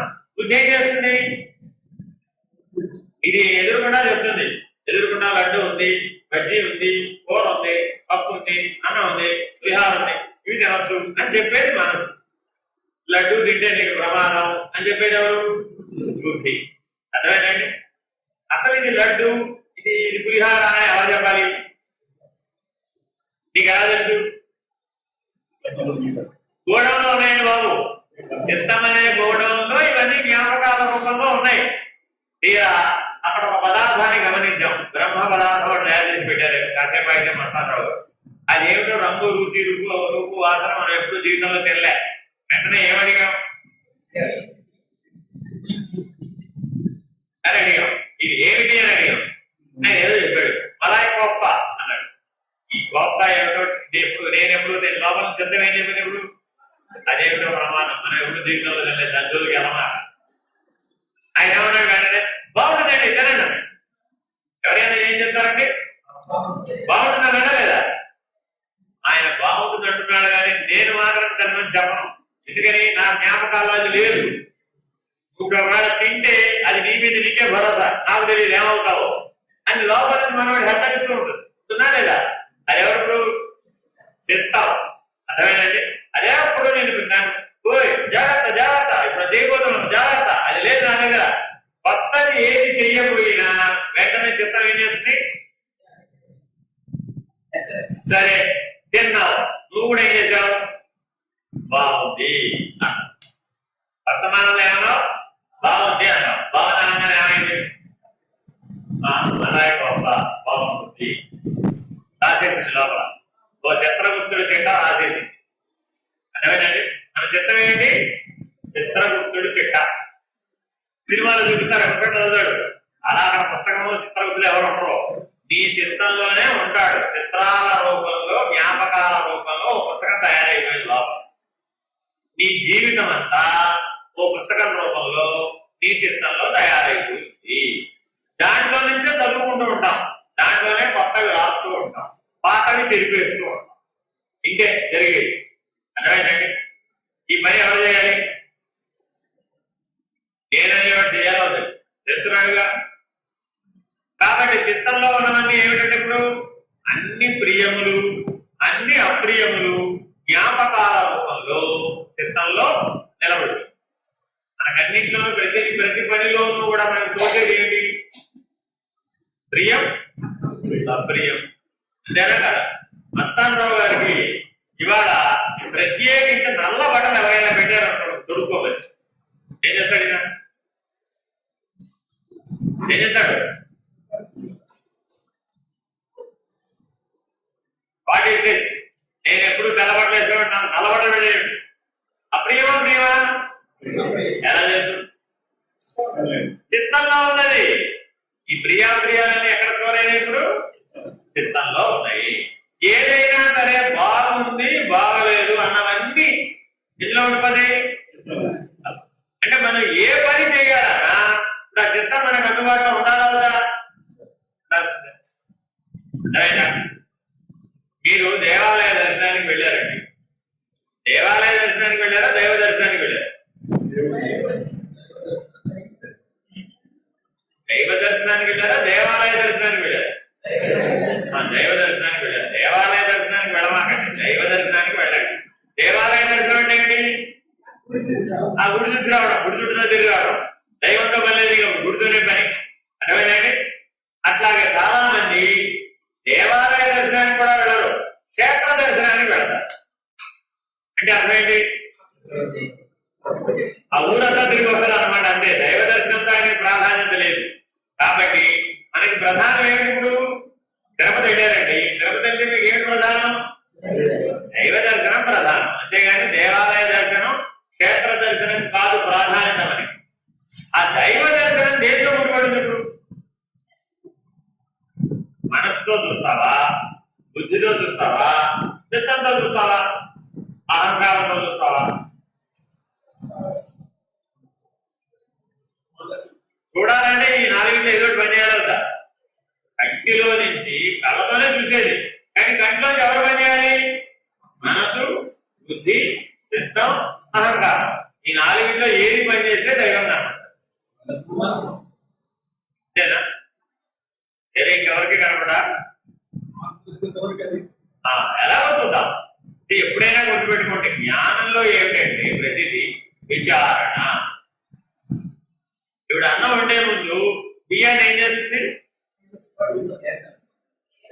కాసేపు అటు ఇటు తిప్పుతుంది. ఎందుకు? ఏది పారేయవలసినవి ఏమైనా ఉన్నాయా లేదా, దాని పేరు విచారణ. ఏమంటారు? మనం కూడా ఏదైనా నిర్ణయం చేసేటప్పుడు ఏం చేయాలి? ముందు విచారణ చేయాలి. చూన్నారు, మనసుతో చూసేవాడి మనసు ఏం చేసింది? ప్రాణాలు వాకిలి లోపలికి వెళ్ళాను, దేవాలయం లోపల 33 కోట్ల ఆభరణాలు ధరించినటువంటి వెంకటేశ్వర స్వామి. ఆభరణాలు బాగున్నాయి, వెంకటేశ్వర స్వామి నల్లగా ఉన్నాడు, ఆభరణాలు చాలా బంగారు రంగులో వేసిపోతున్నాయి. కింద ఆశించారు, పూజ బాగా చేశారు, పూజారి గారు బాగున్నారు, నామాలు గట్టిగా పెట్టాడు. అర నిమిషం కూడా వాడు ఉండనివ్వలేదు, నన్ను వెంటనే లాగేసాడు. అక్కడ చాలా కష్టపడి 60 గంటలు క్యూలో నిలబడి వెళ్ళాను, అర నిమిషం కూడా ఉండనివ్వలేదు. పోండి అన్నాడు. మనసు ఇట్లా చదివేస్తున్నాడు. ఇది మనసు అంటే. ఇదంతా సత్యమేనా కాదా? సత్యమే. ఇందులో దైవ దర్శనం ఏంటి? మనసు ఇందాకే చెప్పారు, వర్తమానంలో వ్యవహారికంలో పనిచేస్తుంది. మనసు చూడడం అంటే ఏం చేస్తుంది? ఇప్పుడు ఇట్లా చూసింది, ఇదంతా సత్యమేగా. క్యూలో బంగారు వాకిలించి వెళ్ళాడు, 60 గంటలు నిలబడి వెళ్ళాడు, అర నిమిషం ఉంచాడు, వాడు లాగేసాడు. 6 నిమిషాల్లో ఏం చూశాడు? 33 కోట్ల ఆభరణాలు చూశాడు. మధ్యలో నల్లగా వెంకటేశ్వర స్వామి కనపడ్డాడు. పెద్ద నామం కనపడింది. అదే నామం పోదారు కూడా పెట్టుకున్నాడు. అర్థమైందా? పూజ బాగా చేశాడు, వచ్చి హారతి బాగా ఇచ్చాడు. నేను వెళ్ళే టైంకే హారతి చదువుతానండి బాబు. వెంకటేశ్వర స్వామి హారతి తీసుకునే అవకాశం నాకు లభించింది. చాలా విశేషం అనుకున్నాడు. సంతృప్తి చెందాడా చెందలేదు? సంతృప్తి చెందాడా చెందలేదా? ఎవరు? అహంకారం. ఆ సంతృప్తి చెందిన వాడెవడు? అహంకారం. మనసు యొక్క వ్యవహారం చేత, బుద్ధి యొక్క విచారణ చేత, చిత్తం యొక్క జ్ఞాపకం చేత సంతృప్తి చెందుతున్న వాడెవడు? అహంకారం. కాకరకాయ కూరలో బెల్లం వేయాలా వద్దా? ఎంత వేయాలి? ఎంత వేయాలి? సరిపడేటంత. ఎంత వేయాలి? సరిపడేటంత. సరిపడేటంత అంటే సంతృప్తి చెందేటంత. ఎన్నో ఆన్సర్ ఏంటి ఇప్పుడు? సంతృప్తి చెందేటంత. ఇంకో గంట తక్కువ కావచ్చు, ఇంకో గంట ఎక్కువ కావచ్చు, అవునా కదా? సంతృప్తి చెందేటంత. సంతృప్తి ఎవరు చెందుతున్నారు? అహంకార నిర్ణయం చేయాలి అంటే నీ రోజువారీ జీవితంలో సంతృప్తి అసంతృప్తి ఈ రెండు ఉన్నాయా లేదా? రెండు ఉన్నాయా లేదా? ఏ పని చేసినా మనలో ఏమేర్పడుతుంది? అయితే సంతృప్తి లేకపోతే అసంతృప్తి. 30 ఏళ్ళు మీరు పనిచేసి రిటైర్ అయ్యారు కదా, సంతృప్తిగా ఉందా అసంతృప్తిగా ఉందా?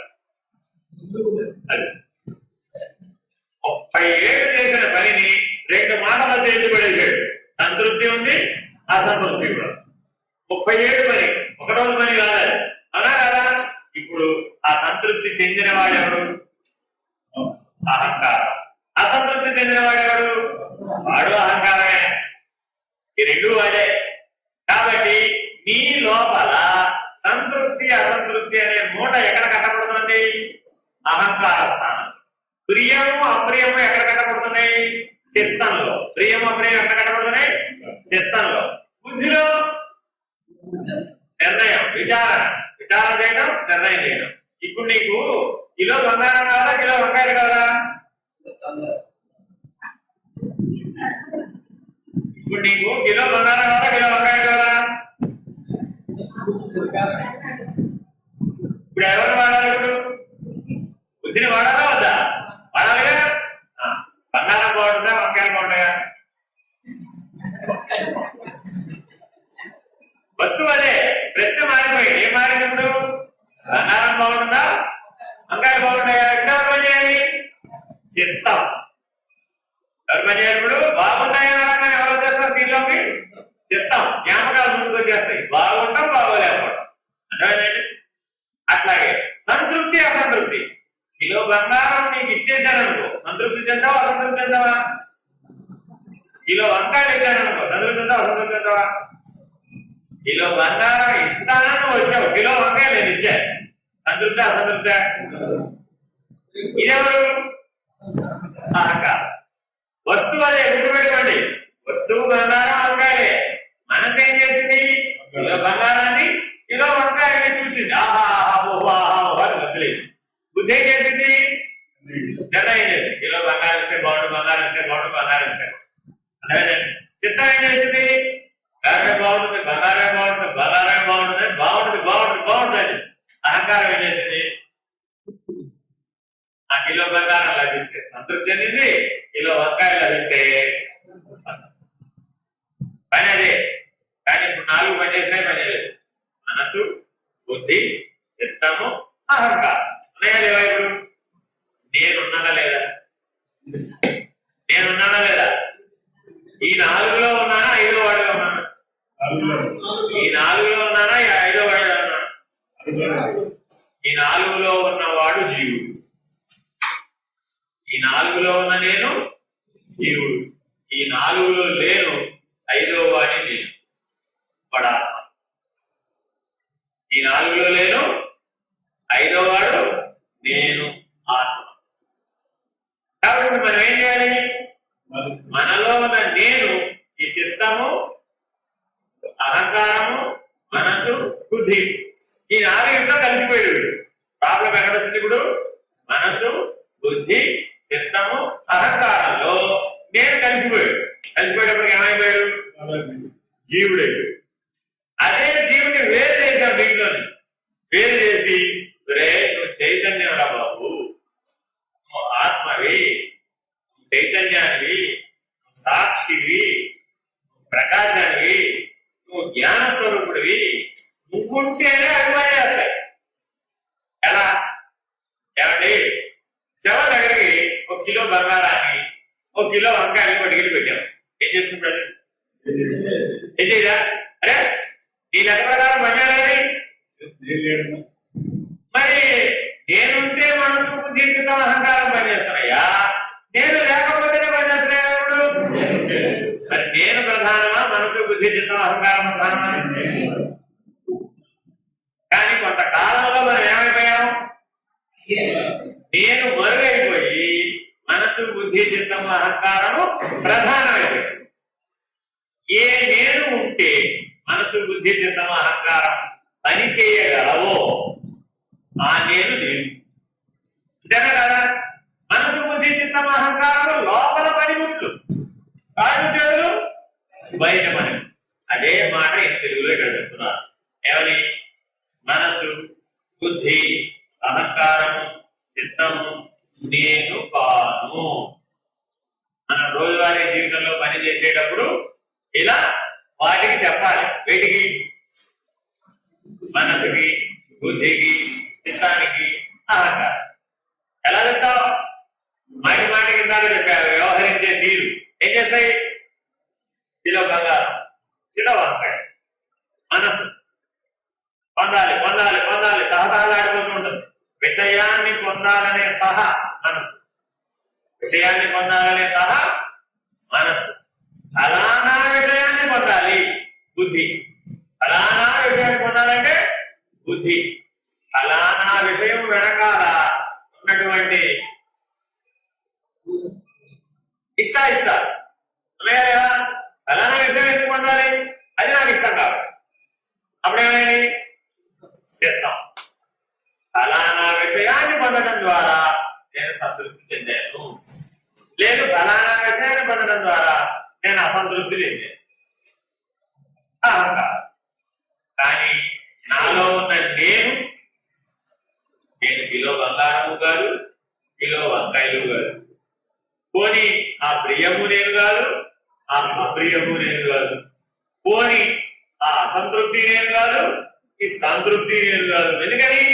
పుట్టిన దగ్గర పోయే లోపల ఈ అసంతృప్తుల జాబితా చాలా వేసింది, ఆ సంతృప్తుల జాబితా కూడా చాలా వేసింది. అవునా కదా? కానీ నేనేనా ఇప్పుడేమండి? నేనెట్లా అవుతానండి? నేను నేనే, కానీ ఇవన్నీ నా లోపలి పనిముట్టు. అదేనండి. కాబట్టి మనోబుద్ధి అహంకార చిత్తాని నాహం. లోపలి పనిముట్లే నేను కాదంటే బయట పనిముట్లు నేనవుతాను. మీరు ఎవరైనా మీరు వాడేటటువంటి పెన్ను, కలము, పేపరు, గిన్నె, గరిక, చెంపు, తప్పాలా అవుతారా? అవి చూపెట్టి నువ్వేనా అంటే ఏమంటావు? అది నేను కాదండి, అవి నేను వాడే పనిముట్లు. కాబట్టి మనం కూడా కాళ్ళు చేతులు కళ్ళు చెవులు పనిముట్లు, నేను పనిముట్లు. నా శ్రోత్రం, నా జిహ్వా, నా చక్రాణ నేత్రం. రెండో దెబ్బలు ఎవరు కొట్టేశారు?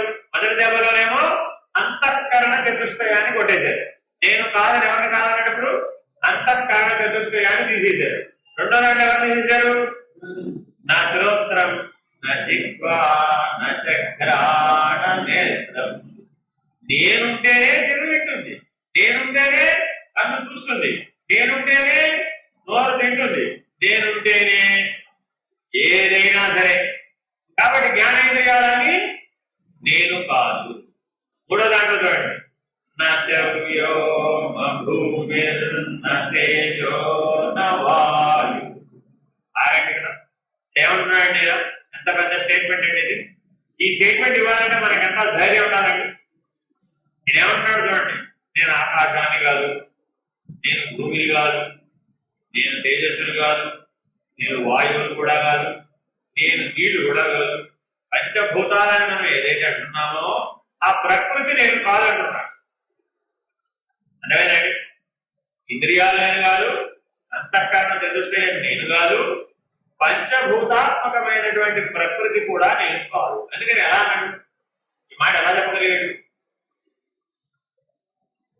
నీ లోపల ఈ 5 లక్షణాలు ఉన్నాయి కానీ నువ్వు కాదు.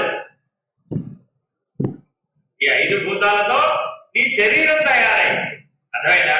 అంతేగాని నువ్వు తయారవు. ఈ 5 భూతాలతో ఎవరు తయారయ్యారు? నీ శరీరం తయారైంది. అంటే అర్థమేంటి? మీ లోపల గాలి పనిచేస్తుందా? పనిచేస్తుందా? పనిచేయట్లేదా? పైకి కింద కొనకూడదు. నీ బయట ఉన్న గాలి లోపలికి పోతుంది, లోపల ఉన్న గాలి బయట. కాబట్టి గాలి ఉంది, అంతేనా? నీ లోపల అగ్ని ఉందా లేదా? ఎలా చెప్పగలవు? 98.4 జ్వరమాని పెట్టి చూస్తే 98.4 చూపిస్తున్నాడా? అదే అక్కల కడుపులో ఆకలే. కడుపులో ఆకలి అంటేనా కాదా? అది మరి అగ్ని ఉన్నట్టే కాకడా? అంతేనా? కడుపులో ఆకలి లేకపోతే ఏమన్నా అగ్ని మాన్యం అని ఏమంటారండి? అగ్ని మాన్యం. ఏమంటే ఈ మధ్యకాలంలో ఆకలి లేదంటే డాక్టర్ గారికి ఏమంటారు? అయినా నీకు అగ్ని మాన్యం వచ్చింది ఆయన మందగించిపోయింది అన్నమాట ఆకలి. అదేనా? కాబట్టి ఆకలి దేని వల్ల జరుగుతుంది? అగ్ని వల్ల. శరీరంలో కృషించిపోయే లక్షణం దేని వల్ల జరుగుతుంది? 20 ఏళ్ళప్పుడు ఎలా ఉన్నామో 60 ఏళ్ళప్పుడు కూడా అలాగే ఉన్నామా లేదా? ఏమైంది? కృషించిపోయావు, శక్తి తగ్గిపోయింది. ఎవరి వల్ల? అగ్ని వల్ల. ఎవరి వల్ల? అగ్ని వల్ల. రేపు వచ్చిన మృత్యువు దేని వల్ల వస్తుంది? అగ్ని వల్ల. అగ్ని వల్ల ఏమవుతుంది? మృత్యువు కూడా అగ్ని వల్లనే. జననం దేని వల్ల జరిగింది? అది కూడా అగ్ని వల్లనే.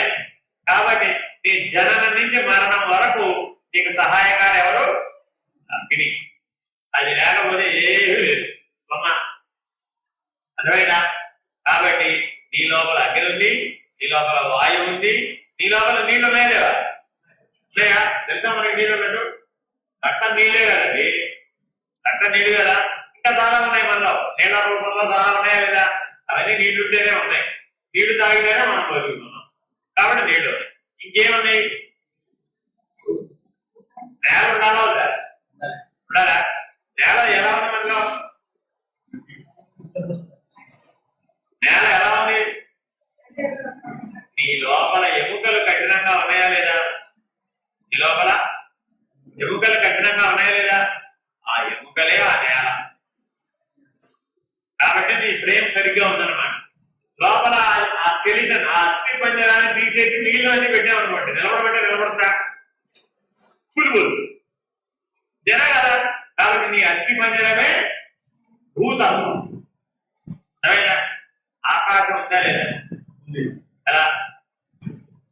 నీ లోపల ఆకాశం ఎలా ఉంది? అసలు అది ఇస్తేనే కదా ఇవన్నీ వచ్చినాయి. అంతేనే కదా. నువ్వు ఉండడానికి అవకాశం ఎవరిచ్చాడండి? ఆకాశం ఇచ్చింది. అంతేనా కదా? నువ్వు ఉన్నావంటేనే ఆకాశం ఉన్నట్టు లెక్క. అసలు ఆకాశంలోనే నువ్వు ఉన్నావు. నీలో ఆకాశం కాదు. నువ్వు ఎక్కడున్నావు? ఎందుకని? ఈ భూమి ఎక్కడుంది? ఆకాశంలోనే ఉంది. నువ్వు ఎక్కడున్నావు? మరి నీ లోపల ఆకాశం లేకపోవడం ఏమిటి? సముద్ర చరాలు, సముద్రంలో జల జంతువులు ఉంటాయండి. వాటి లోపల నీళ్ళు ఉంటాయా? ఎందుకని ఉంటాయి? అవి ఉన్నదే సముద్రంలో. జలచరాల లోపల జలం ఉన్నదా? అట్లాగే మనమందరం కూడా ఆకాశంలోనే పుట్టాం. కాబట్టి మనలో కూడా. కానీ ఆయన ఏమంటున్నాడు? ఆకాశం నేను కాదు, గాలి నేను కాదు, నిప్పు నేను కాదు, నీరు నేను కాదు, నేల నేను కాదు. నింగి, నేల, నీరు, నిప్పు, వాయువు ఏది లేదు. నచవ్యో నతేజో నవాయు. మరి ఎవరయ్యా నువ్వు? ఇంతకీ అది కాదు ఇది కాదు అంటే నాకు అర్థం కాదు. నేను సుబ్బారావు కాదు, నేను అప్పారావు కాదు, నేను వెంకటరావు కాదు, నేను లక్ష్మణ్. నువ్వు ఎవరో చెప్పబోయా అంటే ఏమి కాదు చెప్తావేంటి? చిదానంద రూప శివోహం శివోహం. చిదానంద రూపుడైన శివుడనే నేను ముందుకు తేడా ఆయన. చూడండి, నేను చిదానంద రూపుడైన శివుడని అన్నాయన ఏమన్నాడు? ఈ పైవన్నీ కాదనేవాడు ఒకడున్నాడు. వాడెవడు? వాడు చిదానంద రూపుడు. ఈ పైవన్నీ కాదంటున్నాడే. మనసు నేను కాదు, బుద్ధి నేను కాదు, చిత్తము నేను కాదు, అహంకారం నేను కాదు, కళ్ళు నేను కాదు, చెవులు నేను కాదు, ముక్కు నేను కాదు, జ్ఞానేంద్రియాలు నేను కాదు, పంచభూతాలు నేను కాదు. ఇవన్నీ నేను కాదనే వాడు ఎవడు? వాడున్నాడు. వాడెవడు? చిదానందరు. కాబట్టి నీలో ఉన్న నేనెవరు? చిదానంద రూప శివోహం శివోహం. అటువంటి నేను ఇప్పుడు మనం ఏం చేశాం? మరుపుకు తెచ్చాం. చూడండి, వీటన్నింటినీ కాదనగలిగే శక్తి ఉన్నటువంటి నేనేమో మరుగుపోయి. ఇవన్నీనేమో ఏది ప్రధానమో అది వెనకపోయి, ఏది అప్రధానమో అది ముందుకు వచ్చేస్తుంది. అర్థమైనా? కాబట్టి జాగ్రత్తగా మన జీవితాన్ని ఈ దృష్టితో గమనించి ఏం చేయాలి? సరిదిద్దాలి. ఏం చేయాలి? ఇప్పుడు సరిదిద్దాలి. దేని సరిదిద్దాలి? దృష్టి. దేని సరిదిద్దాలి? ఇప్పుడు దృష్టిని సరిదిద్దాలి. నేను అనేటటువంటి దాన్ని గుర్తించాలి అంటే దృష్టిని సరిదిద్దాలి, కానీ సృష్టిని సరిదిద్దకూడదు. అంటే అర్థమైంది? నువ్వు నాకు అనుకూలంగా లేవు కాబట్టి నేను చెడిపోయాను అని దేనిని అనకూడదు. దేన్ని అనకూడదంటే చెయ్యి నువ్వు నాకు అనుకూలంగా లేవు కాబట్టి నేను గుర్తించలేకపోయానని చెయ్యి అన్నావు. అప్పుడు ఏం ప్రయోజనం? కన్ను నువ్వు నాకు అనుకూలంగా లేవు, నువ్వు చూపెట్టలేకపోతున్నావు, నువ్వు వ్యతిరేకంగా చూపెట్టావు కాబట్టి నేనే దోషం అని కన్ను అన్నాను. ఏమంటుంది కన్ను? త్వర నీకుండాలి కదా, నాకెందుకు ఉండాలి? నేను పరిమితుడు కదా, నన్ను ఉపయోగించే నీకుండాలా తెలివి, నాకుండాలా? పట్టాడుకుండాలా తెలివి, వారే ఆడుకుండాలా? పట్టాడుతోటి నిన్ను దించాలండి, దించే ఆడుకుండాలా తెలివి, పట్టాడుకుండాలా? తినగలరా? కాబట్టి అది కూడా ఏం చేసినప్పుడు తెలివి నీకే ఉండాలి బాబు, నాకు కాదు ఉండాల్సిందని చెప్పి అవునా కదా? కాబట్టి జాగ్రత్తగా మనం రోజువారీ ప్రతి క్షణం కూడా ఈ నిర్వాణ చట్టాన్ని మన జీవితంలో అనుసంధానపరచుకోవాలి. ఈ దృష్టితో నిజ జీవితాన్ని, రోజువారీ జీవితాన్ని చూస్తూ వీటిని అప్రధానం చేయాలి. వీటి ఏం చేయాలి? పనిముట్లు అని అప్రధానం చేయాలి. నేనుని ప్రధానం చేయాలి. ఎందుకని నేనేవాడు? శివోహం శివోహం. మీరు సాయంత్రం వెళ్లే లోపల మీకు ఇది స్థిరపడిపోవాలి. నేనెవరు? చిదానంద రూప శివోహం శివోహం. చిదానంద రూపుడైన శివుడనే నీవు వీటన్నిటినీ కారణగలగాలంటే ఎక్కడ ఉండాలి? ఇప్పుడు చిదానంద రూపుడివే అయి ఉండాలి. వీటికి లోబడిన వాడివే అయి ఉండకూడదు. పనిముట్లకి లోబడినటువంటి వాడు పనిముట్లేం వాడతాడు? అంతేనా కదా? తన దగ్గర పని చేసేటటువంటి మనుషులకి లోబడిపోయేవాడు యజమాని కదా, అవుడు కదా? అలాగే ఇవన్నీ పనిముట్లు కదా, నువ్వు యజమాని. నువ్వు వీటిని జాగ్రత్తగా వాడడం కనుక తెలుసుకుంటే అప్పుడు ఏమైంది? యజమాని, అవి పనిముట్లు. ఆ రీతిగా వాటి ఎడల నీ దృష్టిని మార్చుకో. హరి ఓం శ్రీ గురుభ్యో నమః. హరి ఓం. మొదటి క్లాస్ అయిందండి. ఇప్పుడు భగవద్గీత ప్రవచనం శర్మ గారు సాంఖ్యయోగం